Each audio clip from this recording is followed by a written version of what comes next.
Welcome to WagerTalk Today. The first day, I finally got to have a cup of coffee all week long. Still no sleep, but that's okay. We've got a star-studded lineup today. Andy Lang, WNBA, UFC. Adam Trigger is going to bring some energy like he always does on the diamond. And of course, Westgate Superbook Risk Room Supervisor, Art DiCesare, with some more football. Welcome in, Teddy.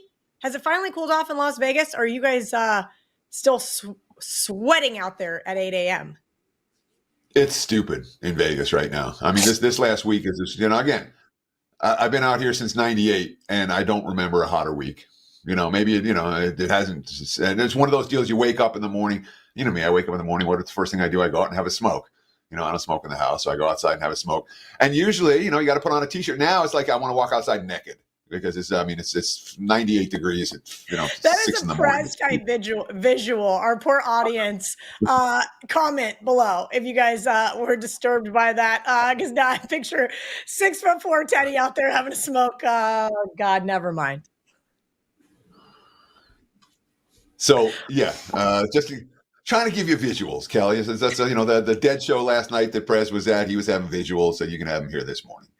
Oh, boy. Yes, Teddy was telling me about the text he was receiving from his missing co-host who's having entirely too much fun acting like a teenager at a Grateful Dead show. So shout out to Prez. He will not be back Monday. Nobody will be here Monday. But next week, they have a very entertaining show during MLB All-Star break. Teddy will be there. And the Prez will be back, and he can tell you about all of his trippy activities while he was in Las Vegas. Yeah, just to set that schedule for next week very clearly. No show on Monday. There will be a Wager Talk Today every other day in the week, Tuesday, Wednesday, Thursday, Friday. So be sure to tune in. No show on. Look, there's nothing going on Monday.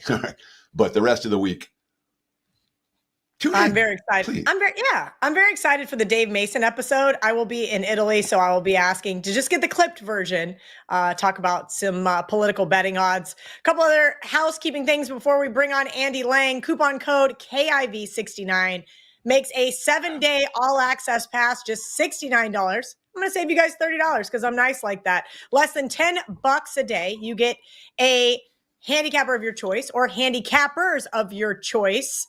Yeah, that's right. $69 for 7 days of their package. Let's say you buy it today and they pass during All-Star break. Well, you still get your additional 6 days. Good for every single Wager Talk handicapper. No limit on use.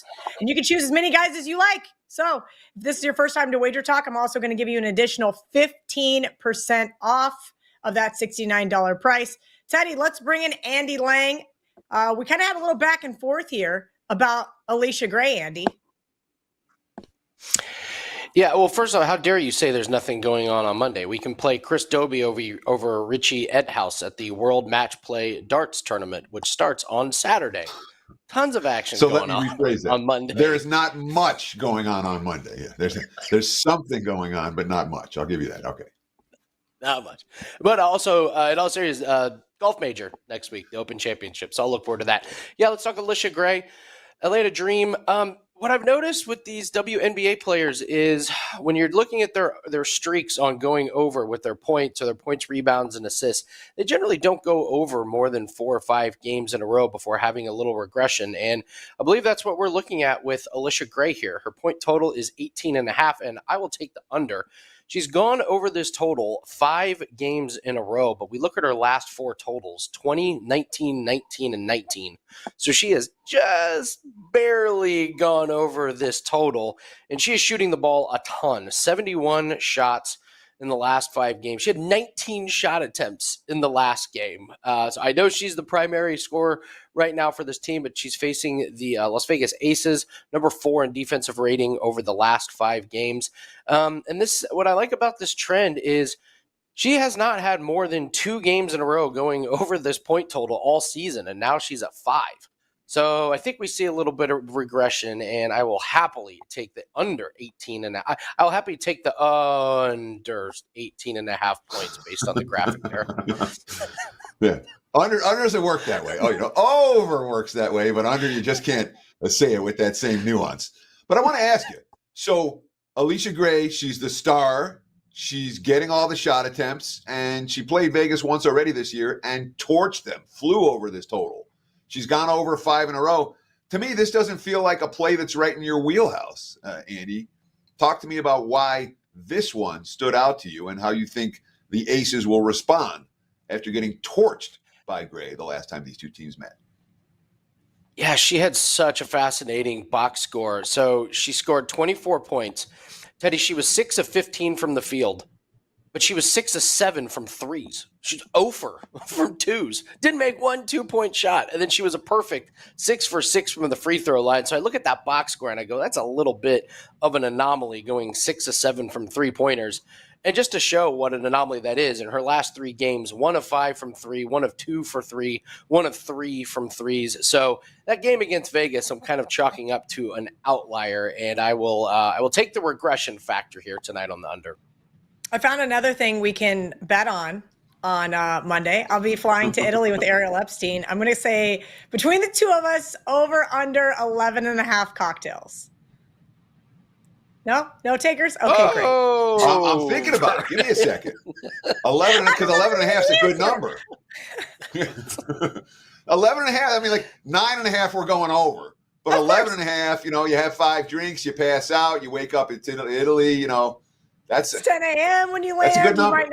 You might not get an Aperol spritz just yet. Yeah, I know. I'm pretty good at this number game. All jokes aside, let's get into the UFC. UFC Fight Night is coming up on Saturday, and Andy Lang has a 4% UFC best bet. He has been red hot the last 6 months, 66% winners in the MMA on his 4% plays or higher. Talk to me about Drew Dober versus John Silva. Yeah, so we got this interesting matchup here between two guys who are purely strikers, and I would expect it to be a lot more of a striking fest as opposed to wrestling here. You've got Silva, who's taking this fight on short notice. He just fought a couple of weeks ago, and he won in knockout fashion. But here's the thing. First off, these guys are tough. They have great chins. Silva's never been knocked out. Dober's only been knocked out 1 time in his career. When he has lost, it's losing by submissions, and that's not Silva's game. We saw Drew Dober put on a great performance in his last fight against Moicano, but he lost because of the wrestling. And once he got on the ground, he was overmatched. But on the feet, he was able to do damage. It was a war. And when we look at this, Kelly, the big thing, this is in Denver, high altitude. And we've seen these UFC fight nights, and we've seen these PFL fight nights in Utah where the altitude just gets to them. I actually expect both these guys to come out a little bit slow because they want to pace themselves. I expect that kind of across the board with this. You do not want to be the guy that is gassed at the beginning of round 2 when you're going up against a striker. And we only need this to go over 1.5. I think both these guys are going to be a little bit cautious because they know the other one is a dangerous striker. And the other thing that we have with Dober being a vet is Silva comes from one of the best gyms, if not the best gym, for game planning for fights right now. It comes from the Fighting Nerds. They are on an unbelievable run, and they know what Drew Dober's path to victory is. They know it's the striking. I think Silva's going to be great on the feet. I think he's going to move around. And don't be surprised if one of these guys tries to test the wrestling and grappling of the other one as it's their weak spot. I love the over 1.5. I'm not ready to take it to go the distance because I don't think a late finish is out of the cards. But over 1.5 at this minus 120, yeah, I'll take that one. So first, let me start with this, Andy. You talked about darts, and there is a big darts event on Monday. If you want to do a 45-minute show on darts on Monday, knock yourself out. But my hunch is that there's not going to be a huge audience for that. That being said, of course, we will have shows every other day next week.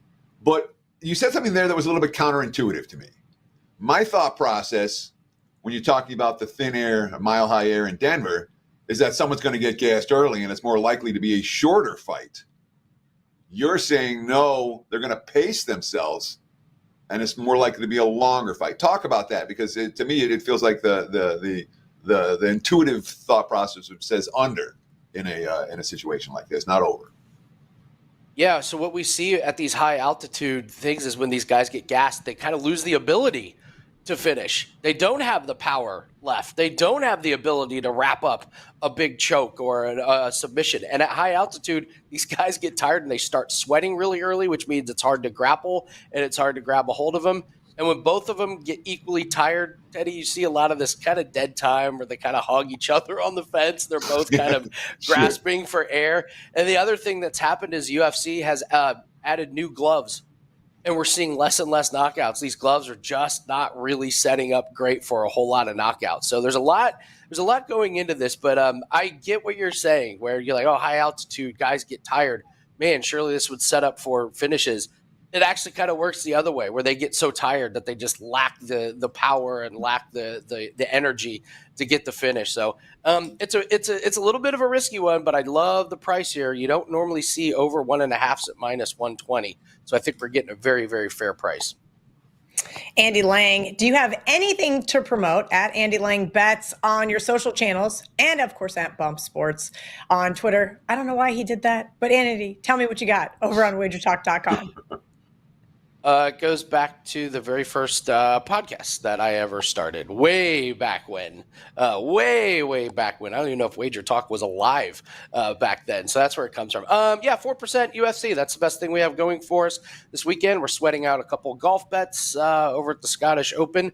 But MMA is going to be where we do our damage this weekend. It's a very bettable card, and I love that 4% best bet. So go grab that over at WagerTalk.com. WT.buzz/AL is where you can get all of Andy's plays on WagerTalk.com. Teddy Covers, what did bettors learn yesterday? Oh, we got to talk about some beats. We have to. Marco came on the show yesterday. He liked Blue Jays Giants under 7.5. And I'm not calling him out at all. But he was wrong in one sense. That game was 3-2 after the first inning. Hard to cash under 7.5 when they score 5 in the first. That said, Marco was unbelievably right. For the next 7 innings, we saw a total of 2 runs scored. It's 5-2 in the ninth. That under 7.5 is going to cash. Bottom 9, 1 out, 2 out, strike 1, strike 2. You're 1 strike away. Nobody on base, no balls. Mikey at the plate. He had 7 dingers coming to the game this year. 15 last year. We're not talking about a monster home run hitter. He's got 2 outs, 2 strikes. Well, guess what? He starts fighting. Foul ball, foul ball, foul ball, ball. Now it's a 3-2 count, a 9-pitch at bat. And the 9th pitch with 2 outs and 2 strikes in the 9th is, of course, a home run. The next batter strikes out 3 pitches, 5-3 final, under 7.5, no good. If you had the under in that game and we're sweating it out, it's like getting your heart ripped out. You know, are you effing kidding me? Unders are the worst beats. The worst beats on unders. I can't watch them. When I have an under, you know me, Kelly, I watch. I don't watch unders. The worst beat I ever saw, I looked it up again yesterday, just to refresh my memory. White Sox Mariners, June 5th, 2013. All you need to know is it's 0-0 into the 14th inning. That's 13 scoreless innings. Any run would have won 1-0 final. In the 14th, what happens? Chi Sox score 5 in the top. And the Mariners, Kyle Seager, 2 out, 2 strike, grand slam in the bottom. Next thing you know, it's a 5-5 tie. Boy, the White Sox ended up winning 7-5 and 16. It was disgusting. These unders can be disgusting when they lose. And I'm very sorry if you had the Giants chase under yesterday. It wasn't the right side, but it was a tough, brutal way to lose. That's what I learned, Cal. Yeah, I don't know, Teddy. I feel like the daggers, maybe I just don't bet enough baseball, especially in totals, but I feel like those daggers, like, whether you have the over and there's a late goal line stand and they don't let the team score a garbage touchdown, or the opposite where Nick Saban just lets Arkansas waltz in, the over hits so that, they don't get shut out at home. Those types of beats I feel like happen.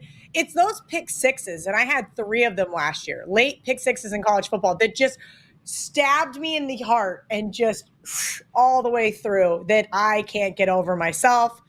Adam Trigger, we're going to bring him in from WagerTalk.com to talk some baseball. Of course, we got Art DiCesare, bat and cleanup, to talk more football. Adam Trigger at Top Flight SI on all your social channels. Talk to me about Yankees Orioles, and don't think that I did not ask Dan to bring that bell from first pitch. You got 90 seconds, my friend. 90 seconds is tough. All right, both these teams are scuffling. Of course, that's pretty obvious at this point. Orioles get swept by the Cubs. Yankees 2-7 to start July. But I still think it's a solid kind of spot to buy low on Garrett Cole. He, of course, got a late start to his season, had some elbow inflammation, but he looked awesome in rehab. Kind of breezed through three rehab starts. Pitched up here in Rochester, New York, had 10 strikeouts. So I think he's probably like over pitching a little bit since he's got back to the big leagues. His fastball velo was still a little bit down. That's something that I think is going to start to improve as he builds up his arm strength.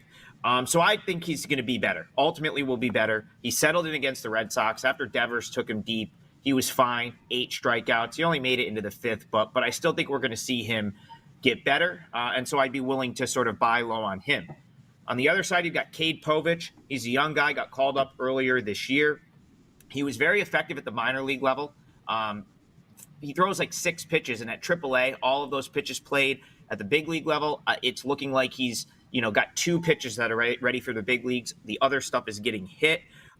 So he had a batting average against below 200 for his first 3 starts. The league is starting to figure him out a little bit, and got really figured him out last time out. 1 inning against the A's got completely blown up. A lot of times you see a young guy get sent down after something like that, but it looks like Povich has kind of earned the right to figure it out at the big league level. He's a touted enough prospect in this organization, but I think this is a tough spot for him. He's up against the Yankees. They're going to see him for a second time. That's where what I think gives the Yankees a nice edge. And so Cole, buy low. Yankees getting a second shot at Povich. Orioles scuffling, struggling to score. I think the Yankees is a good bet here if this game gets played, because we've got some rain potentially in Baltimore tonight.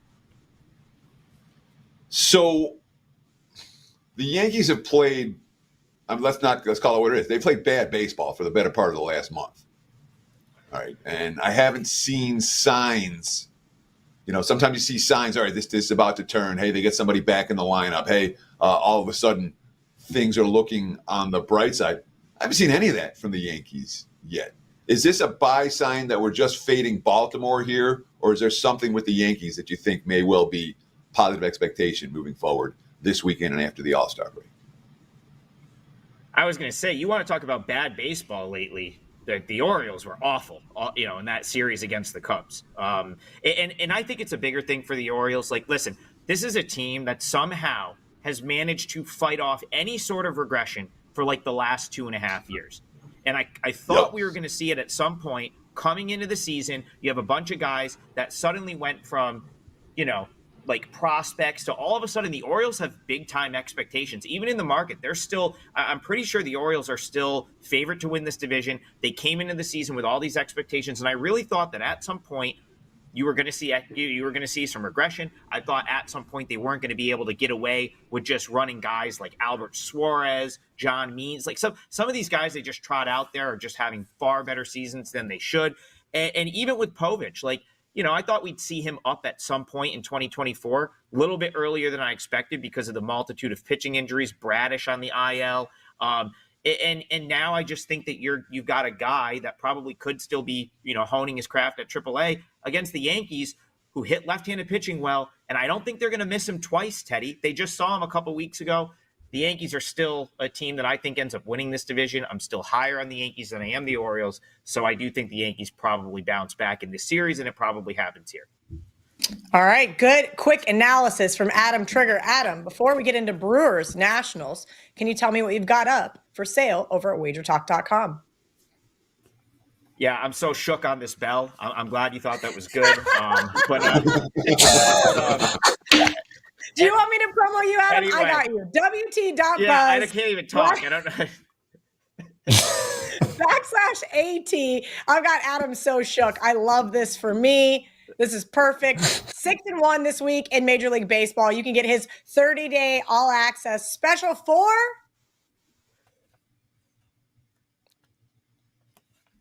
Blank? Does he know? Does Adam Trigger? know? I No. don't think he Adam? got It's it. $210, right? Isn't it $210? Well, you didn't It's send that in the $7 Slack a day. channel. You just told me 30-day all-access. $7 a day. I didn't know I had to outline site-wide pricing, but that's okay. Some of us have really busy schedules around here, and we have to fill in for the prez do all of our other work. This is a heavy duty job. I want you to know hosting Wager Talk Today is so very important. Do not let prez go without getting recognized. Brewers 1.5 over the Nationals. Nationals, just an absolute national disgrace over the last few weeks. Adam, talk to me why you like laying the 1.5 with the Brewers team who hasn't looked much better. Yeah, so I have nothing up for sale yet at WagerTalk Today. The reason is I'm waiting for a couple teams to announce pitching. The reason I've been on such a good run in Major League Baseball and have had success in Major League Baseball this year is I think I evaluate the AAA guys better than the odds makers do. I watch and go to a ton of AAA baseball. So this is a scenario where I think I have a better beat on a guy that's coming up from AAA than the market does. And that guy is Jackson Rutledge. He's a former first-round pick of the Nationals back in 2019. And he's someone that, kind of flew up the ranks, got to double A, had a really good start to the year at double A last year, and really hasn't panned out since he hit the AAA level. He pitches up here in Rochester, New York, so I've seen him a bunch in person. 1.5 whip at Rochester last year, and he's actually regressed at AAA this year. His whip's up to 1.65. He's got an ERA in the mid sixes, and it's just, I watch a lot of AAA baseball, and I see him up against some of the other guys, like let's say a Povich or some of the other frontline sort of starters in AAA, and he doesn't pass the eye test for me. He gives up hard contact. I just don't think he's really big league ready yet, but I know he's sort of getting up there in age. He was a first rounder, and the Nationals are at the point where it looks like Josiah Gray is going to be done for maybe the rest of the season. They've got a whole bunch of lefty starters. This team is just trotting left-handed starter after left-handed starter every day. Mackenzie Gore, Mitchell Parker, Corbin, Hers. That it's teams are getting the same look from a lot of their starters, and I think that was sort of the motivation to bring Rutledge up here. But I just don't really think he's ready to go on the road and face a team like the Brewers. They got shut down by Skeens yesterday, but this team's 23-8 in their last 31 home games. All their home splits are better. The Brewers are one of the better teams in the league, in my opinion. And when they play at home, they certainly sort of live up to that. The Nationals are 4-13 in their last 17 games, going in the complete wrong direction. The starting pitching has been awful across the board. So maybe this is just, it can't get any worse. So let's give him a shot. But when they gave him a shot last year at the big league level, 6.75 ERA. He got into a big league game earlier this year in relief, got touched up. So I just don't see how that works out for him. The Brewers just saw Paul Skeens yesterday. The ball's probably going to look like a beach ball to them here. Coming from anyone other than generational talent Paul Skeens. I think the Brewers bounce back, and they probably do it in blowout fashion. So one of the rare times you're ever going to see me tell you to lay -1.5 with the home team, but this feels like a lopsided result here. So let me ask you this in terms of the concept, because Milwaukee was shut down by Skeens yesterday pretty well. They ended up loading the bases after he went out in the eighth and couldn't punch a run across, ended up losing that game 1-0. What's your take on laying a run and a half of the team that just got shut out yesterday? Do you automatically expect that lineup against lesser pitching is going to find a way? Because part of the Brewers' recent slump has been the lineup hasn't been consistently hitting. How confident are you that those bats are going to come alive today? Teddy, I don't look at these trends very often because, here's the thing. Yesterday, they faced Paul Skeens. He's starting the All-Star game on Thursday. Today, they're facing Jackson Rutledge. He should still be pitching in Rochester, not in a big league game in Milwaukee. So it's it's completely irrelevant to me. That's just not something I look at. That's not part of my handicap. I do not love laying -1.5. So I do think another way to bet this would be to try to work the money line into some sort of other bet. But, you could bet the first 5. We've got Freddie Peralta on the mound, who I didn't touch on for the Brewers. He kind of, labored through 4 innings against the Dodgers last time out. But when he's on, he can be when he's on, he has front line of the rotation stuff. So I think he bounces back. So a couple of different ways you can look at this one. If you don't want to lay the 1.5, try to find a way to use the money line, maybe go a -0.5 run on the first 5 bet with the Brewers. But I do think this is a good spot for the Brewers to bounce back from yesterday. God, you guys, I'm so proud of Adam at Top Flight SI in rapid response. You guys love to see it. You know you do. Adam, before I let you go, please tell me what you've got up at WagerTalk.com. Yeah, so we've got the specials.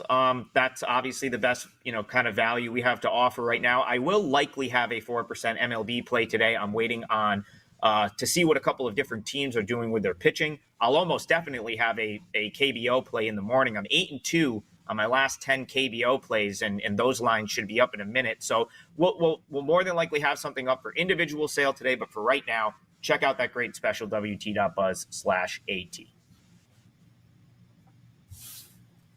Good stuff from Adam. Now it's time for Teddy Covers and his big game breakdown. Big game breakdown. Let's go to the West Coast and talk the San Francisco Giants and the Minnesota Twins right now. Look at the WagerTalk live odds screen. We're seeing Minnesota money this morning. Twins up as high as -150 at some books. Prevailing line in the -140 range. Total 7.5. Juice to the over in a lot of spots. And I think I'd rather have the total here than the side. I lean mini first 5. I lean mini full game. But I think the better bet here is the under. And certainly the Twins, they've been riding when they're hot, fading when they're cold all year. And they're hot now, 4-1 the last 5, 17-8 the last 5, so 17-8 the last 25. It's a winning baseball team. On the other hand, the Giants kind of underachieved from day one. Even if Yaz did hit the 9th inning homer with 2 strikes and 2 outs last night to kill under Bettors, they still lost. Second straight at home to the Blue Jays, only scored 3 runs again. And this has been a consistent problem for San Francisco. The offense, mostly, I'm saying hit or miss, but it's mostly miss. 4 runs or less, 7 of their last 8 ball games. And of course, the Giants are losing now. They're 1-4 in their last 5. So I wouldn't argue with a play on Minnesota here. But rather than lay the price, I think there's something to like about certainly both starting pitchers. I mean, Joe Ryan, he beat the Mariners and the Astros his last 2 starts. 18 strikeouts, 1 walk, 4 runs allowed. He's been consistently good. For the full season, Joe Ryan has allowed less than 1 base runner per inning. The only pitchers better than him, look at the aces: Skubal, Sale, Gilbert, Glasnow, Crochet. Those are the only pitchers in baseball better. Every one of those guys is an ace. Ryan's not really being priced like an ace. He's beaten the Giants each of the last 2 years. 1 run, 8 hits over 11 innings in those 2 starts. And he's a Bay Area kid. His first start at Oracle, this is a meaningful game for him, a big game. And of course, he's facing a team that's not hitting. The question is, what do we do with Harrison for the G-men? He's no ace. He's allowed 18 runs in 25 2 innings at work over his last 5 starts. He had 4 walks and 3 1/3 last time out. That was his first start back off a 4-week stint on the IL with a bad ankle. His quote after the start, though, give me some bet on. Quote, I was working a little too fast. I didn't have my legs under me. I was able to get back out there and I felt good. I'm ready for my next one for sure. That's one of those quotes that says, maybe pay attention to a young hurler with some upside, and maybe we look at this one under. So first 5 under, full game under, lean Minnesota. Lots of opinions on this one, but I think the under's stronger than the side, and you're not laying a price to do it. There's your big game breakdown. Back to you, Miss Kelly. I love it. I love it. I love it. I do not want to take away from anything from Mr. Andy Lang, Teddy Covers, or Adam Trigger, but I am so excited to talk some college football and maybe a little NFL with Westgate Risk Supervisor at the Superbook there in Las Vegas, Art DiCesare. Welcome in. Thank you, as always, for joining us from your home and not the risk room, because it would be very annoying to have guys popping in and out. I'm almost going to say after the other day that you might be my new favorite Westgate employee, but don't tell John Murray. Kelly, let me give you another one. How about a young whippersnapper named Chase Michelson? Oh, I can't wait to take Chase's $500 any day now. We're just waiting. He's claiming that there's some collusion, that I had some sort of inside information. I just said, no, I know this guy's 81 years old. He's not going to make it to November. Anyway, I digress. Art, welcome into the show, as always. Anything that you have to promote before Teddy and I rapid fire some college football at you? I mean, listen, as always, the Westgate guys, come down, check us out, come down, sign up for the app. This is the perfect time to get in on the app, especially, too, if you're going to be, you live in town, you want to bet football throughout the year, all the in-game options, and just the full betting menu that we offer down at the Westgate. I think this is the perfect time in the sleepy part of the season to come down and get signed up. Yep, Westgate Super Contest signups are underway. I will be there for Super Contest weekend, August 15th through 18th. Play a little golf, sign up for the regular contest. I have a couple buddies that are trying to push me towards doing a team ticket on the gold. And I think if I ever did pull the trigger on the 5K, I would have to do it by myself, or I might end a friendship or 2. Let's, Teddy shakes his, he knows. Teddy, are you entering the contest this year? I don't know if I'm going to or not. I haven't been the last couple of years. I haven't entered, and I found that the reason I don't like that I've stopped entering every year. You start thinking about 5 games. 5 games. Yep. All week you're thinking about 5 games. And I found that didn't help my handicapping for the clients, and that's more important. Look, the Super Contest, from my perspective, it'd be a nice reward. It'd be a great, it'd be an ego boost as much as anything. But it's not anything that's going to make a difference for my clients, and that's more important to me. So I'd rather not think about 5 games and just keep my thought process focused on the task at hand, winning for the clients, as opposed to this looking at what stale contest lines can I take advantage of. For me, it's all about a thought process. I would agree. It is tough. 5 games. I always love 3. Let me rephrase that. Like 3, love 2 maybe. Sometimes finding that 4th and 5th is very awful. Teddy, I'm going to let you start with Art because I think you have a funny question that I want the answer to. Yeah. So, Art, Kelly's been doing the podcast with John Murray over at the Westgate for years. All right. Now you're all of a sudden doing media with Kelly in Vegas. Are you guys battling over this? Talk to me about John Murray and how he feels, and talk to me about that podcast that Kelly and John have been doing for many years. It's an outstanding listen every football season. It is an outstanding listen, and even way before I got involved with the Westgate, I was doing stuff when I worked at Caesars, and I just like my little niche, my little corner of the media world. Kelly will know someone I do stuff with, JJ, John Jastrzemski. He's one of my favorites. I do something with him every week during the football season. So I like to find my little niche. I let the big guys, the big guns, Kelly and John, do their podcast. And listen, if I can come on and do something with Kelly every once in a while, it's all good. But I would never dare think that I could steal Kelly from John, because I know that ain't happening. I think John would gladly give me away if he could, but at this point he is stuck with me. He is contractually obligated to hang out with me until at least May of 2025. But we are going to do some stuff. I actually have a call with our CEO and COO after the show today. We're going to be doing a bookmaker show with one of the WagerTalk handicappers and one of the bookmakers from the Westgate every single Saturday and Sunday, it looks like. So we're going to get even more in-depth looks behind the counter. Now, I'm going to get a little selfish on the show, so audience, you'll have to bear with me. We all know I love those outright underdogs, Art, and I've already started my week 1 research. I've got 1 dog circled I think can win outright. Have you guys seen anything from either the sharp guys, maybe even it looks like a square dog that maybe I should be avoiding? Because I think USC has a real opportunity in Las Vegas to spring the upset against an LSU team who has not won their season opener since 2019. New defensive coordinator, Deanton Lynn, another name screw up for Kelly, is going to be a difference maker for this defense because it cannot get much worse than it was last year. I just don't know if it's going to get them the outright win. I like catching almost a touchdown on a neutral, but it is slim pickings week 1 for outright underdogs. I'm going to have to start looking at double-digit dogs here pretty quick.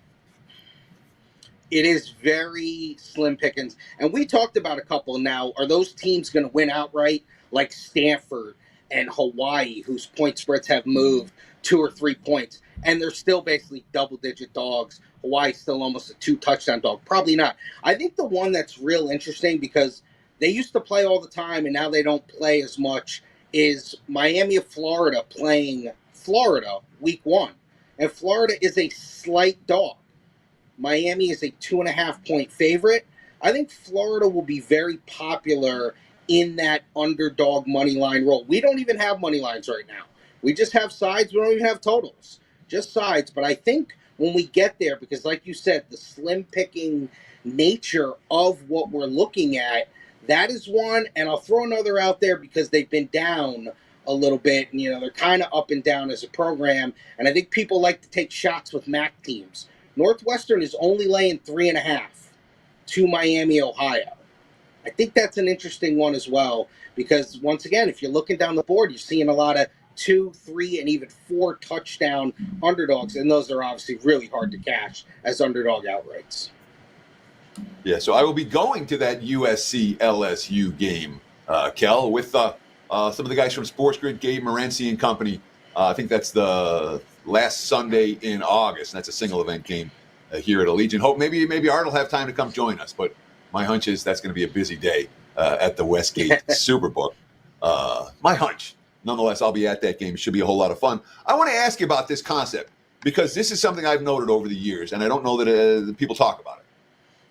Week 1 college football, I'm not going to say I exclusively play favorites, but I look for favorites because it feels like all summer long, everybody, like Kelly, is looking, whoa, which dog's going to win? Which dog's going to win? And it feels like week 1 more than any other week, all the wise guy money, all the sharp money's coming in on these dogs. And I'm like, there's got to be value with the favorites week 1, much more than the underdogs. Agree or disagree, Art?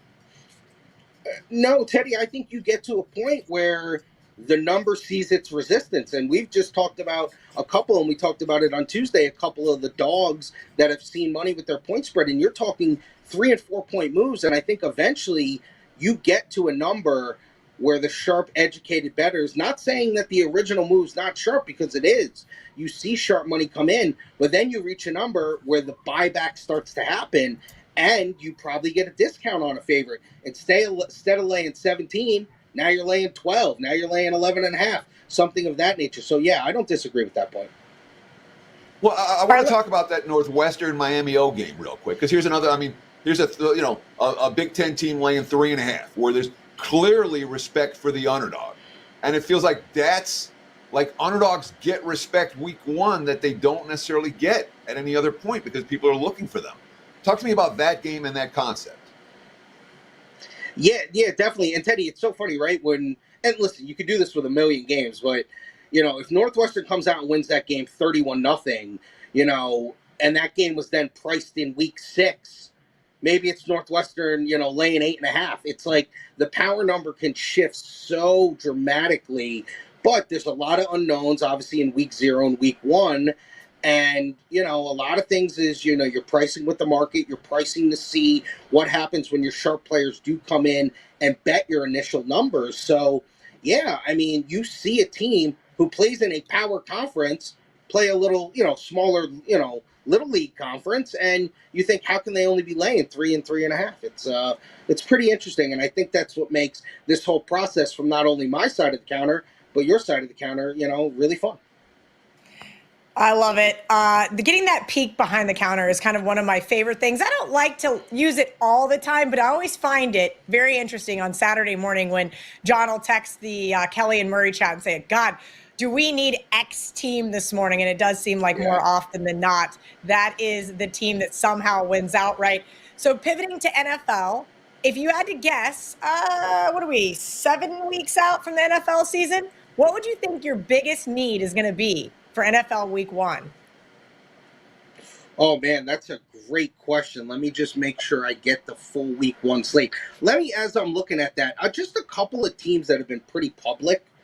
The Bears have been pretty public. The Rams have been pretty public. And that's public in the sense of all things, to make the playoffs, their win total, even some people taking a shot with the Rams to win the NFC. There's some of that type of love. So when I look at week 1, obviously we know how big that week opening 1 game will be. We've already seen Chiefs money, Chiefs -2.5, -120, haven't gotten to 3 yet. Listen, if we ever got to 3, we know the Raven buyback would be tremendous. I think that will come. I think, and it's tough because it's a divisional team going on the road in week 1, but a team that's going to get a lot of love is the Houston Texans. They're laying 2.5 on the road at Indy. Indy's going to be a scrappy team, but people love the Texans. Stroud right now is number 1 for us. Most tickets for the MVP. Houston is a hot team to win the Super Bowl. They were 16-1, now 14-1. So I could see the Texans coming in. To me, that would be public. I think the public is going to have Houston in every single thing in week 1, money lines and all sorts of things with parlays. We've got just a few moments left with Art DiCesare at ArtDice21 on Twitter. He's a risk management supervisor for the Superbook here in Nevada. Art, I want to ask you one more NFL question and then one quick MLB for the weekend. But NFL, Kelly said something about 7 weeks. NFL starts in like less than a month, right? I mean, we have the first week of preseason. Thursday, August 8th. You know what I meant. You know what I meant. The NFL starts when the preseason starts. not when the regular season starts. When do you anticipate having preseason numbers up? Do that they not come up till the week of the game, or is that something we're going to see a little bit ahead of time?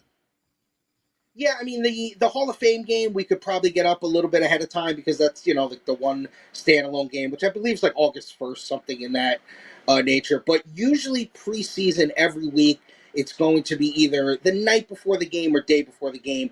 As you guys know, it's such a volatile market with all the sitting, and you got to listen to the coaches and really try to kind of dive into what they're saying and who's playing and who's not and all the wink wink of that. But listen, NFL preseason betting is as big as you would think it is, and I actually think even bigger. Some people are a little shocked when I say that.